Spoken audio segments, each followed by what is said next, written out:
नमस्कार, आपण पाहत आहात सह्याद्री न्यूज, आवाज महाराष्ट्राचा। मिरज बस डेपोत राजमाता जिजाऊ बस दाखल, आमदार सुरेशभाऊ खाडे यांच्या हस्ते लोकार्पण। मिरज बस डेपोच्या ताफ्यात नवीन अत्याधुनिक राजमाता जिजाऊ बस दाखल झाली असून तिचे लोकार्पण आमदार सुरेशभाऊ खाडे यांच्या हस्ते करण्यात आले।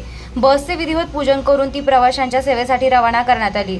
आधुनिक सुविधा आणि आकर्षक रंगसंगतीमुळे प्रवाशांना अधिक सुरक्षित व आरामदायी प्रवासाचा लाभ मिळणार आहे। यावेळी आमदार खाडे यांनी एसटी ही सर्वसामान्यांची जीवनवाहिनी असून नव्या बसमुळे प्रवाशांच्या सोयी सुविधांमध्ये भर पडेल असा विश्वास व्यक्त केला। कार्यक्रमाला डेपो मॅनेजर अश्विनी किरगद, सहाय्यक वाहतूक निरीक्षक शुभांगी पाटील, टीसी आकाश खाडे, बालाजी गायकवाड यांच्यासह एसटी अधिकारी, कर्मचारी, चालक, वाहक, स्थानिक नागरिक आणि प्रवासी मोठ्या संख्येने उपस्थित होते।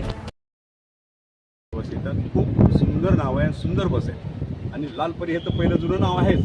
गोरगरिबांसाठी, वाहून नेणारी गरिबांसाठी एक आश्रयदायी असणारी परिवहन ही सेवा चालू केलेली आहे। त्यामध्ये आनंदाची बात महिलांसाठी आता आपण फुकट दिलेलं आहे, ज्येष्ठ नागरिकांना पण आपण फुकट दिलेलं आहे। ह्या दृष्टिकोनातून ही सेवा काम करत असताना निश्चितच जनतेनं सहकार्याची भूमिका ठेवून ह्याला कसं प्रोत्साहन देऊन ह्याला कसं मोठं करता येईल या दृष्टिकोनातून सगळ्यांनी प्रयत्न करणं जरुरीचं आहे। धन्यवाद।